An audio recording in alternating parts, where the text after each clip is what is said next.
Just so you know, welcome everyone. We're here. We have made it. Literally.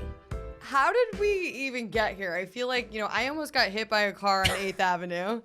You're all over On the place. my third cup of caffeine. It took us a minute, but we are here to talk about so many things that are important, and we have a special guest. This is going to be an incredible episode, you guys. Just So You Know is a podcast where we delve deep into the truths about what institutions and corporations are doing to animals. And we're bringing to light subjects that a lot of people don't tend to know. Yeah, I don't know. I don't know any of this stuff. Every time I learn about something, it's coming from Jamie, and I'm like, what did you just tell me? We hear these terms and like these programs and all of these things that are happening around us, but we don't really know what's actually going on behind the scenes. And that's why we're here, you guys. So we are begging you. This is our first episode. Please like this, rate it, subscribe. We want to hear from you. This is a group effort. Yeah, even if you hate it, tell us. Tell us you hate it and why you hate it.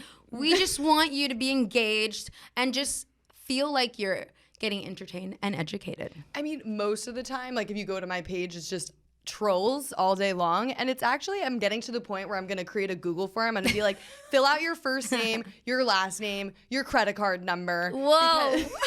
I'm just at the point, I'm like, I want to keep things organized. I need to know who Bacon234 is. Like, literally, well, we don't want to know who Bacon234 is. I feel like I need to target them though. I know. It's really difficult to see the commentary, but you know what? I don't feel bad anymore. Like I was having dinner with my boyfriend and his family yesterday, and I was dying inside, but I started talking about the truth, and it made people feel uncomfortable, but the truth makes people feel uncomfortable sometimes, and that's okay. I really love that, Justina. That's amazing. Yeah. So we have a very exciting episode prepared for you guys today. We are going to be talking about an individual who has created spaceships, who has created cars, who used a lot of the money he made to do good for humanity by destroying Twitter. This man is someone that Justina finds extremely attractive. Right. I was just making sure she was paying attention. This man, you may know him, Elon Musk. We are going to get into just the 5 things that we know about Elon Musk. But before we get there, I want to tell you guys just a general summary of what this episode is going to be about. So Elon Musk, he created a company. It's called Neuralink. And that's what we're going to be focusing on today. Right. So we're going to tell you what it is, the good, the bad, the in-between, and most importantly, the real problem that we have with this new company. Right. So what are 5 general things that you know? So you said I just told you, yeah. One of the first things I knew was that he scares me. There's something about him that physically scares me. I mean, honestly, like I went to school for like behavior as an actor, and your face says a lot about you, and he has a scary face. I don't know much about him. I just know that he scares me. He's dated Amber Heard, and Love her. She's bisexual. Perfect. And has a tendency of being with men. I think she's single now. She's single now, but... Perfect. And his newest was X, where he destroyed Twitter and now calls it X. Yeah, I didn't know that. I'm pretty sure Twitter's still called Twitter. Yeah, I mean, Twitter I don't really use, but... No, I only used it to live tweet with, like, audiences that were watching whatever show I was on, but I don't really use Twitter. Twitter's just super toxic. Okay, so the things that I know about Elon is that he has 11 kids. That is a red flag. Red flag 1. Red flag 11. Number 11. His kids have some weird ass names, Justina. No. Yeah. Okay. So it's not their fault, but one of his kids' name is X, formerly AEA-X. 11, I guess that stands for the 12th, the 12th, but they actually wouldn't let them use the name, so because it doesn't conform with the alphabet. So wow, you can't have a dash. Yeah, what the heck? Name. Yeah, so now they just call them X, and then there's another kid named Exa Dark Side Rail Musk. No, she's called Y now. Why? I don't know. But Siobhan and Techno Mechanicus is, I guess, a little better. I guess it sounds like he's naming his children as equations. He was the co-founder of PayPal, which is interesting. The guy is from South Africa, so he's got sort of an accent. He's an ambitious man, okay? Sure. He's taking on AI. He's investing into it. I mean, he really is trying to colonize Mars, it seems like. I got a headache. I'm scared. I'm scared and I have a headache. I just feel like everything that's said about him, it just makes me uncomfortable. I feel like he's like a mini Dexter. He's a little demon, okay? He's a little demon. Basically. But he is also the richest man in the world. He has over $242 billion. That's fucked up. The things I could do with that money, I could make everyone go vegan. Literally. Oh, it'd be amazing. That would be amazing. And I'd be able to shut down all of his testing facilities. We'll get there. We'll get there. We'll get there. So, okay, what we're here to really talk about is the animals. Yeah. The 1,500 animals that had to suffer and ultimately be killed for these Neuralink experiments. Right. It's so sad.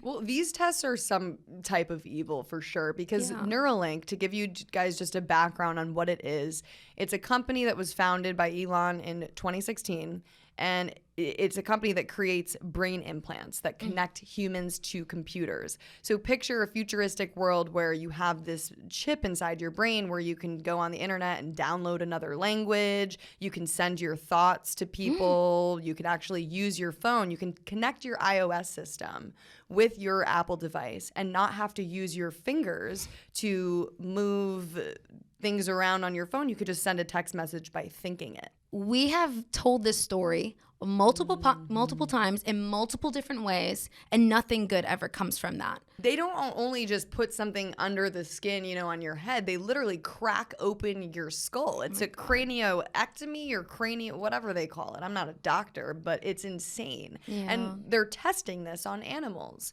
So, I could see how this type of technology could be useful in a sense where it can help people that are paralyzed, right, to use their limbs and their arms. There's other companies like Synchron is, I think, one of Elon's competitors, and what they do is very similar, but it's not as invasive. So Neuralink is actually like the most advanced and invasive type of surgery and product. So, I do want to make that clear is like, we're not against advancing science or technology. Right. What we're against is using non-consenting individuals, animals, to further science and to further these systems. And we're going to get into alternatives later on, you guys, and we're going to get into what other systems we could be using instead of animals that actually are proven to be more effective. But before we get there, I kind of wanted to break down a little bit more about Neuralink and what we're looking on here. Okay. So it was founded in 2016 in Fremont, in California, and now they're building a huge 37-acre property in Texas. No. And the way they describe this property, Justina, it is actually extremely, extremely scary. They are talking about surgery rooms, these areas where they have sheep, pigs, monkeys, they have mice also, and they just the way they describe it is like a dystopian, creepy world. Yeah, it sounds like a horror house. Yeah. A horror house. None of this makes me excited. I mean, and I understand how like you said that there are some good things that could come out of it, but we can't ignore where things can go wrong and how they've already gone wrong to begin with to get this company started.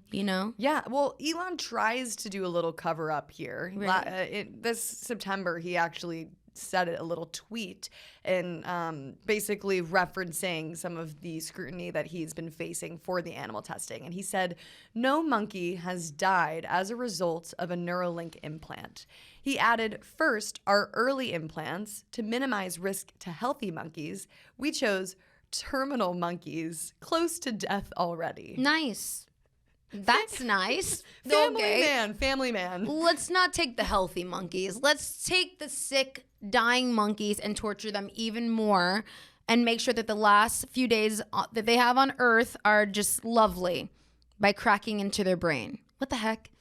That is just evil. I'm going to start calling him Evil Elon. Evil Elon. That sounds about right. Who does that? I mean, let's just for a second take humans, right? If you were to say, oh, well, I'm just going to test on elderly people because whatever, they already lived their life. They're sick. They're dying anyway. It's like, what is wrong with you? We protect the vulnerable. Exactly. Like, that doesn't make it any better. And someone who thinks that was covering up and that makes them sound better, another red flag. Obviously, he doesn't know what the heck he's talking about. Like, if he wants to advance technology so fast, why doesn't he volunteer? Right. Volunteer as tribute. Please. Be the next Katniss, Elon. Please. We want to know what's happening inside your brain. Well, Neuralink is actually asking for their first human volunteers. So that's nice. There's a lot of paraplegics that actually are lined up to do this. I don't know if they've secured who exactly is going to be doing these surgeries, but we'll kind of get into some of these tests and how serious and invasive these surgeries are, and all of the 1,500 deaths that happened due to these testings. Yeah, it's crazy. But before we get into that, I just wanted to give like a brief history of animal testing. Okay. How it started, why it started, and we're going to talk to Amy Meyer in a little bit, you guys, who's really going to break down what goes on and answer more specific questions. But I could give a little bit of a general outline. Yeah. Let me know before we have her on here. What's the history? Yeah. So, okay. Basically, back in the ancient Greek times, so the 700, 800 BCE era, there was a little bit of testing, vivisections, dissections that were done. I actually just learned the other day that vivisection means basically doing vivisections. I'm like, see my fingers. Vivisection is done on a live animal. Dissection is done on a animal that has passed. Yeah, or God. A necropsy, which is where they basically are doing an autopsy on the body, on the dead body. But anyway, so they started dissecting animals for anatomical studies to see where the heart is, where the lung is. I mean, don't forget, back in these times, I think they thought the earth was flat. So. Right. Well, let's not get into that. Okay. Some people still do. Some people still do. Sorry. Okay.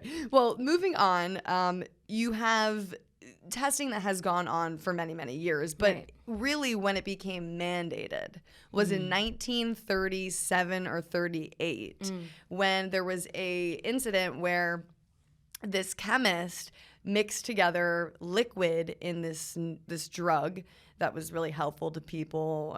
The name, who really cares? But the point is that he mixed in a liquid to make it more palatable for people to take. And the liquid ended up being poisonous. And when they shipped it out and began selling these products, 100 people died after taking this drug. And so this idiot is kind of the reason why they then were like, okay, in 1938, the Federal Food, Drug, and Cosmetic Act came into place, and it required safety testing of drugs on animals before they could be marketed. Right. So let's kill the animals before the humans and still maybe slowly kill the humans in lower doses. I don't know. Yeah. It's just disturbing. Right? I mean, like, it just goes to show how we devalue animals' lives to such an extent, and how we are just okay with basically killing a life just to try out a medicine. And, when we get into the testing of animals and when we get into what is required when these people get these massive grants, a lot of the time they don't even require them to have a hypothesis or there's very little oversight into it. That makes no sense. It just goes to show how many animal lives are lost for no reason at all. Yeah, I thought that's basic science 101, right? Yeah. Having a hypothesis, right? Like, yeah, I could see how some people would say, well, okay, if you're a speciesist and you're like, well, human lives are more important, we should test on animals so that we can, not kill humans. If you're thinking that, and then you hear that a lot of the testing is done just to be done, and the animal lives are lost for no purpose at all. It doesn't even help the humans. Isn't that kind of unforgivable? Right. It's unforgivable, and it makes no sense, because if you don't care about animals, then it's like, well, you don't care about humans either, because these tests aren't helping us. So what is actually the point? It sounds like we're just enabling people who have something chemically like wanting to torture something. You know what I mean? Like, it just doesn't make sense. Like, why are we doing this if there's absolutely no purpose? Yeah, and when we were prepping for this podcast, I looked through some of the photos of these animals in these testing facilities, and it is so evil and scary. I mean, these little tiny monkeys that are so they want to be free. They want to live a life, and they have every right to live a life, and they're confined to these chambers. It's really, really sick, and it reminds me of like my worst nightmare. Yeah, literally animal testing is like the sector that I don't even want to go. You know, like when I see videos or pictures of animals being tested on, that disturbs me even more than the slaughterhouse images for some reason, just because it's like, okay, what's the justification for this? You want to justify it because you're hungry, you need to feed all these people, which I do not believe in. But the animal testing, I'm like, come on. Right. Give me one good reason why we're doing this. It's so sad. Right. And we're going to learn later on, guys, that there are alternatives. Amy's going to talk a lot about that. But before we get there, I just want to go over the process of what they do to these animals in Neuralink. Sorry. We got to cover it. Got to expose Elon. Right. Evil Elon. Evil Elon's got to go. So basically the way that this works is this surgical implantation of the device. It involves removing a piece of their skulls, literally removing a piece of their skulls, and then they install the device. They hook it up, I guess, somewhere in there, the electrodes, or basically the nerves. The point is to get the signals that we think and our brain signals to connect to a computer system so that the scientists can read whatever brain signals are coming through. Right. And oftentimes they'll just bond the wound, like after cutting them open, with super glue, which has caused multiple monkeys to die. And they've done this over and over again. So the way that we even know about this is because PCRM, they obtained records. There were public records from Neuralink's tests. And you know, it's one thing to look at this number, 1,500. It could be more, honestly. Right. This is just what they've documented. Right. It's one thing to look at this number and to think, you know, this is a just big number. But when you actually break it down and think of the individual digit that wanted to live, that had a desire to be free, to have family. That did have a family. Well, these monkeys weren't saying, here, take me. Right. I want to do this for the good of humanity. Right. They don't have the ability to say that. I know. So why not use human volunteers? Exactly. Or computer models, which we'll get into. But I want to go through a few of these individuals. Animal 15 really stood out to me. No. So her report is just it's just unbelievable that we do these things to these animals. So Animal 15, she was a macaque monkey who was 6 years old. So that's Elon lying right there. You're only testing on elderly monkeys. Is 6 years old elderly to you? Absolutely not. No. So he's lying. And you did kill monkeys. You did kill monkeys because there's reports of it. So she was 6 years old, and basically, I'm going to read to you what happened to her. So on April 7th, 2018, Animal 15 was exhibiting poor appetite. So she was in her cage. She was, being restrained. And it was, they say, possibly as a result of the restraint and this task training that they were trying to make them do. Yeah. On October 6th, Animal 15 and one other monkey escaped their cages. Oh, no. They tried to get away. That's so sad. I know. She had a friend. Yeah, she had a little friend. She was like, let's get the freak out of here. Mm-hmm. That's a nightmare. That's literally a nightmare. That's literally one of my reoccurring nightmares, being trapped somewhere and someone trying to get me and harm me. I know. I have anxiety reading this I'm sweating. Now. Yeah. On December 17th, Neuralink staff drilled holes into Animal 15's skull, removed part of her skull and skin to expose her brain, and then implanted 2 electrodes, one in each hemisphere of her brain. The surgery lasted 5 hours. Oh my God. Wait, was she put given something for the pain? She was put to sleep. I don't think they did it while she was awake. Okay.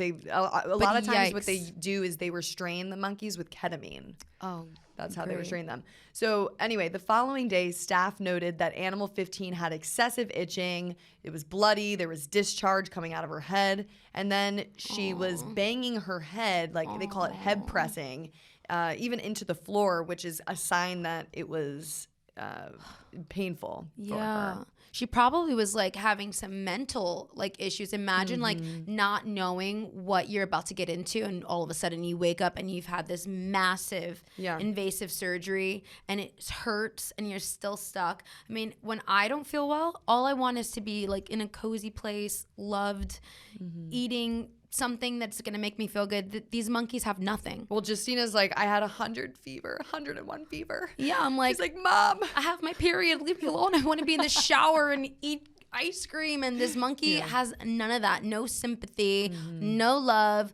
no compassion. Right. It's just so sad. So to kind of just go through the rest of this, you know, and they said animal 15 is what they call her. They said she started losing coordination and balance, and they call it atoxic. And they observed her laying down, trying to hold hands with her roommate. Shut up.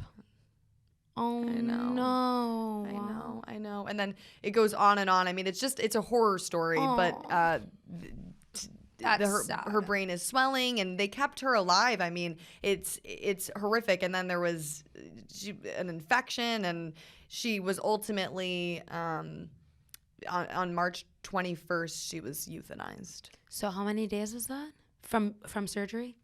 Surgery was on December 17th.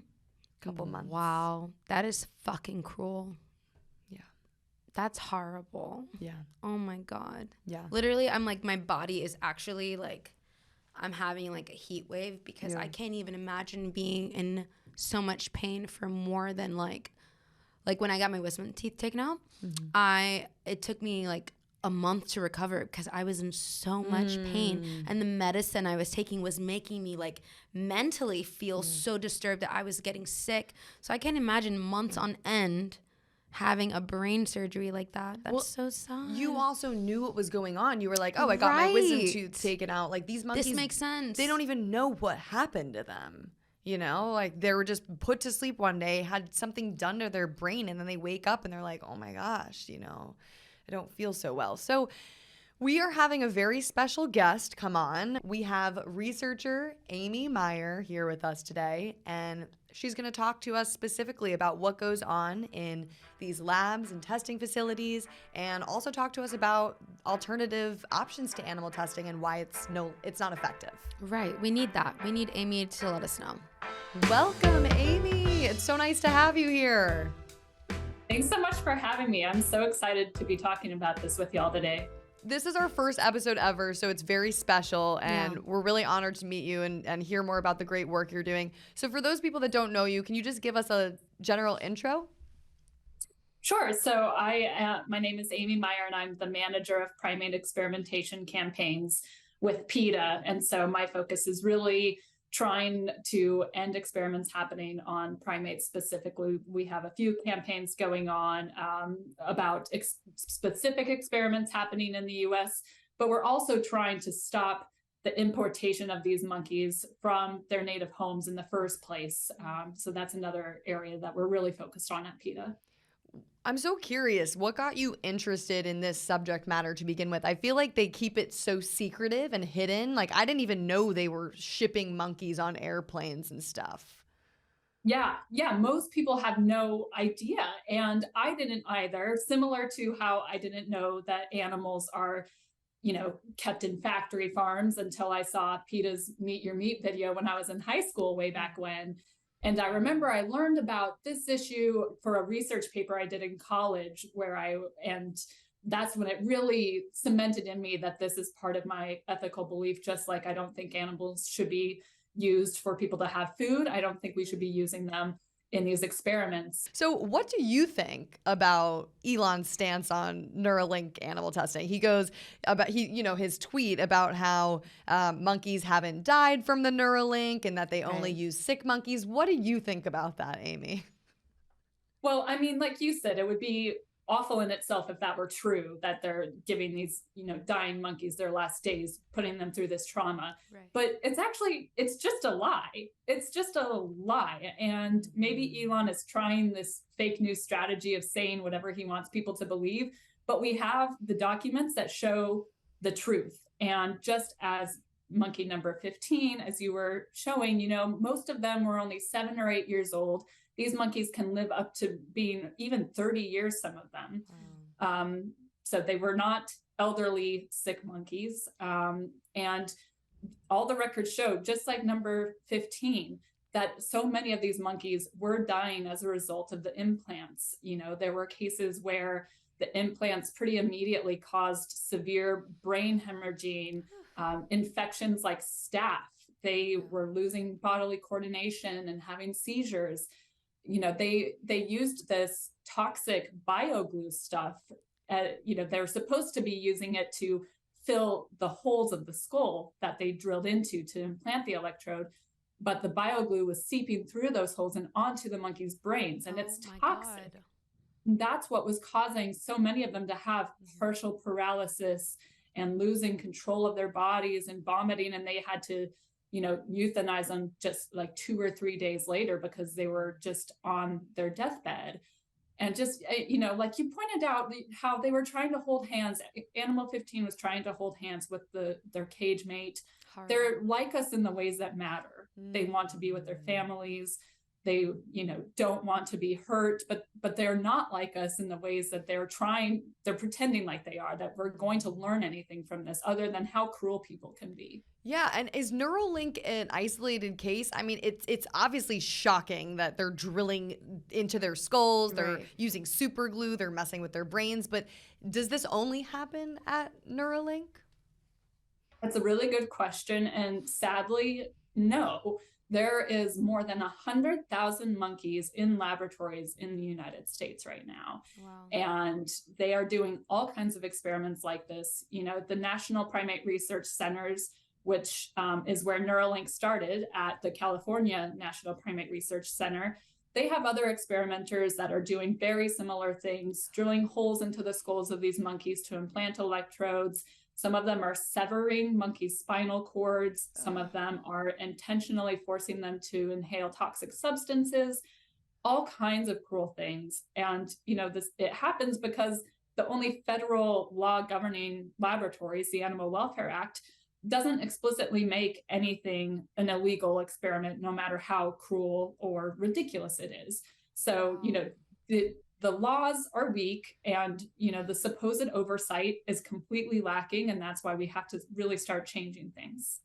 I don't usually get worked up from stuff because I literally see so much suffering all day long, but it's just in 2023, where we are launching spaceships, into the atmosphere, and we have computer systems and technology, it just seems so unnecessary and so cruel. There's so few laws governing this, and the one that we do have, the Animal Welfare Act, it is important, but it doesn't really it doesn't touch on the actual experiments themselves.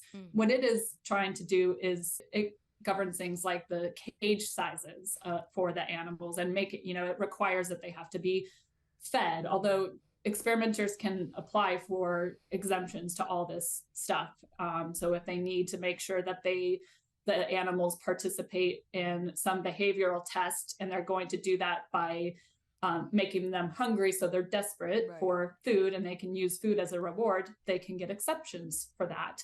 But even the laws, that the animal welfare laws that do exist, these laboratories can't even follow those basic things. They're all the time we are seeing monkeys escaping from their cages. They're being mauled by other animals. We've seen their limbs mangled. We've seen, the monkeys have been left in their cages before workers put them through a cage wash system, and they're scalded to death.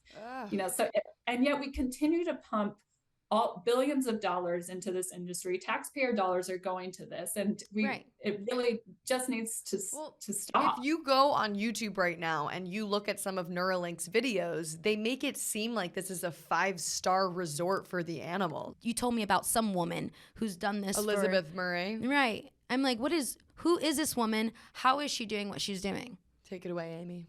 Yeah, so Elizabeth Murray is a government researcher. She's at the National Institutes of Mental Health, and she's using crude and invasive methods that damage the monkeys' brains. And to do this, she immobilizes them in this vice-like device, and she carves out sections of their brain and then injects them with toxins to create this brain trauma and damage.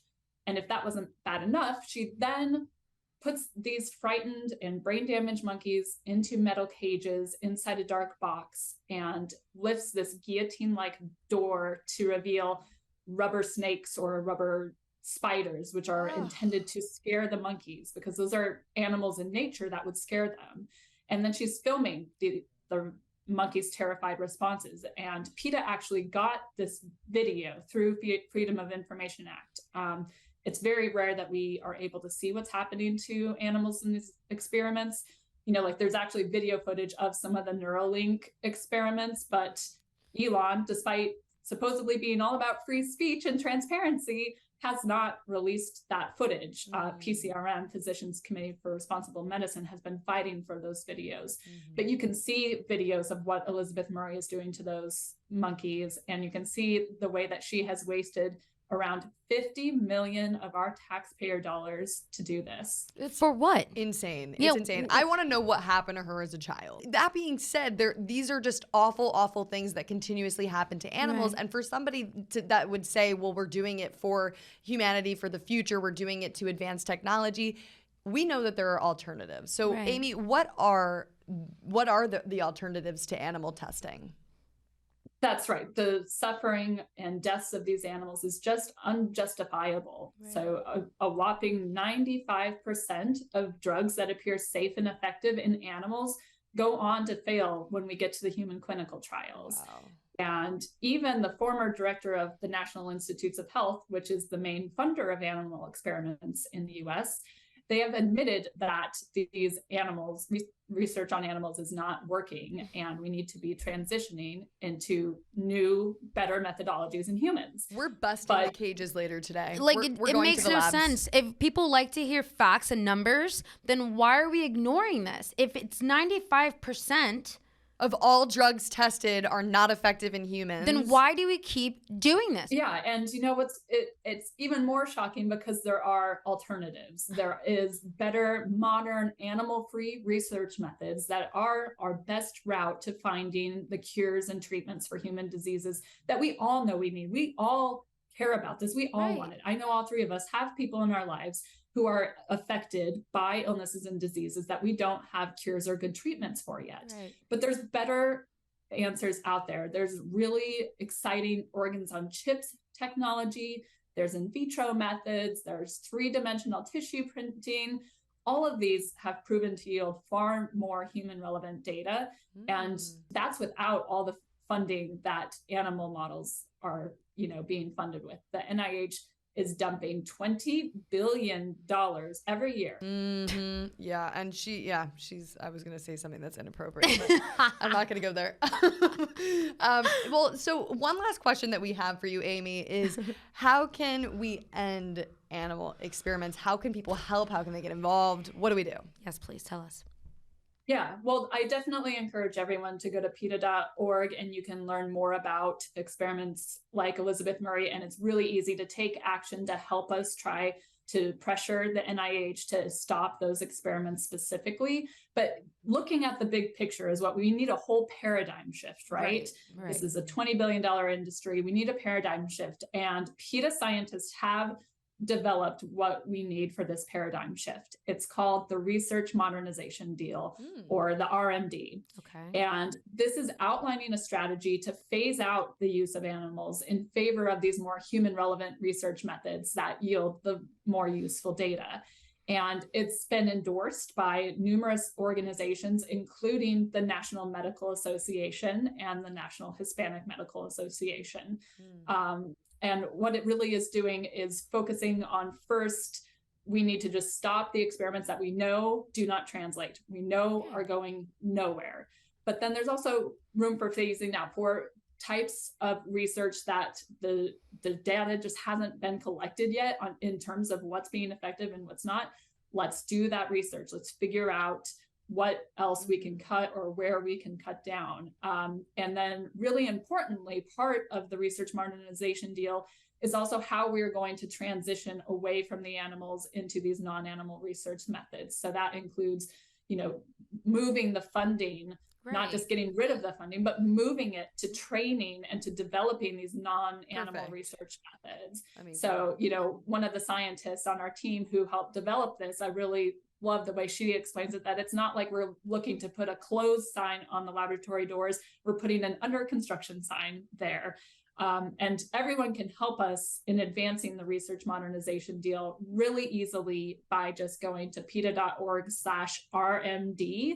And that will take you to, it's a very two quick step process that will send an email to your member of Congress asking them to endorse the research modernization deal so that we can redirect our taxpayer dollars away from these cruel experiments into research that's going to give us the treatments that we need for humans. Amazing. Well, thank you so much, Amy. This has been so informative. I've definitely learned a lot. Yeah, for sure. And also you could just read your labels. At the very least you can do is not buy products that are tested on animals. Great point. Yeah, definitely make sure that it has the leaping bunny, that it says vegan on it. Those are really helpful strategies as well. Whenever I go to the store, I literally just will Google what I'm going to buy beforehand. That way I'm not looking up, so it won't take me an hour while I'm there. Yeah. And then I just know, okay, these are the products I like. Pacifica Beauty. I love Elf Cosmetics. Wet n Wild is great. Cruelty free. Well, thank you so much, Amy. This has been wonderful. And we're going to kind of begin to wrap things up. But we will see you around. Thank you so much for everything you do. Thank you all so much. Thank you. So that was amazing. And, I think going back to just the beginning of what we said is we should not have the right to take someone's life away that's not consenting. It's their body. It's their choice as to how they want to live their lives. And, I think people say that vegans are crazy and extreme because we tend to place animals on a similar pedestal to humans. We see value in all life, right? But you don't have to think that way or feel that way. You don't have to place animals on the same pedestal. Yeah. You can just simply recognize that we don't have to be doing the things that we do to them. Yeah, it's not even, it's a matter of, yes, we are crazy. Just leave them alone. Right. We're whenever a group gets so oppressed, there comes a point where now we have to be even louder. You know what I mean? Yeah, we might be crazy, but what's happening is even crazier. I get so angry. I'm like, wait, hold up. You are not about to fight me on my craziness. Nobody wants to fight you. Nobody wants to fight me. Not with those hoops, baby girl. It pisses me off. I had a debate last night actually about zoos, and there I'm not gonna say who. They had said oh well, they're born there. They don't know any better. I'm like, are you kidding me? Wait, who's Zeus? If the zoos, zoos. There's nothing wrong with zoos. They're gonna die in the wild. Oh God, don't even get me started. Yeah, and I'm like, excuse me. Let's say they were born in the prison, which we call zoos. They don't know any better. Does that mean that they're not entitled to freedom? Well, the point is that we should all have the choice to choose. Right. And keeping animals in a cage or whatever, a enclosure where people have to look at them all day long is a whole other story and a whole other topic. And terrible. But, I think just to sum up this week's episode and this week's topic, just so you know, evil people like to torture animals. 100%. And they put profits before ethical considerations. That's really what it is. And if, like we said earlier, if you don't care about the animals, I'm sure you care about money. So, your money is being wasted for nothing in the name of evil. Yeah, and I'm like, I don't want my tax dollars to go to this shit. No. These people are so evil that they're literally willing to go as far as removing skulls to implant brain chips. I mean, seriously, it's really, really crazy. They have a blatant disregard for the well-being of others. Right. this is why things are the way they are. This is why we can't have nice things. These are the leaders of our world. Yeah, what the heck? It really makes you question everything. You're like, wait. Well, this is why we're going to do something about it. And so we're asking you guys, please, there's a few things you can do. Please urge Elon and Neuralink to just do something about these animal tests and move away from them. Right. We're asking you guys, please, you can call their law firm at this number. It's 650-342-9600. And you could ask to leave a message for Neuralink, and you could just say something along the lines of, animal experimentation is outdated, it's ineffective, it's unnecessary, and I'm asking Neuralink to please stop doing it. They're implanting devices into the skulls of pigs and monkeys who have the ability to feel pain. We don't want this happening to them. We didn't even talk about the pigs or the sheep. Yeah. And, the good news is that the cosmetic world is starting to move away from it. I don't know if it's just because of the good in people's heart or if the word plant-based, vegan, cruelty-free is trendy. Who knows? But I'll take it. Right. We'll take it. And the options are there. Even with the big brands that you love, like a lot of these brands are going vegan, cruelty-free. So the very least you can do is swap it out. Yes. It's not that difficult. Put your money where your mouth is and show them that there's a demand for it. So also one more thing you guys can do is you can send a message on Twitter. You can send a tweet to Neuralink and to Elon, and you can say something like what I said before, that we don't need to be doing this. It's cruel, outdated, and the future of science is cruelty-free. Yeah. And vegan. But before I was vegan, I would have never thought that I would be an activist and fighting for this. Shut up. No, That's I liked so animals. crazy. I liked them, but I was never somebody that could think that I would be able to change the world. But you know what? That's the one thing is when you go vegan and you fight for animal liberation, you have to be crazy enough to think that you can change the world. And I guess we both are. So guys, please, if you like us, if you love us, if you hate us, if you want us to shut the cluck up, tell us. Leave us a review and subscribe and let us know what story you want us to cover next. We have some exciting ones on the list. And there's so many. So if there's something you're curious about that you want to learn, yes, please let us know. Hit us up also on X and make sure to give Elon a shout out. On X. Please don't hit us up on X. I'm not on X. What is X? So I'm at It's Jamie's Corner. And I'm at Justina.Justina. And be sure to go follow PETA. And until next time, guys. Just so you know, we'll see you guys next time. We'll be back. We'll be back. We'll be back. We'll be back. Where the hell is my megaphone? We'll be back.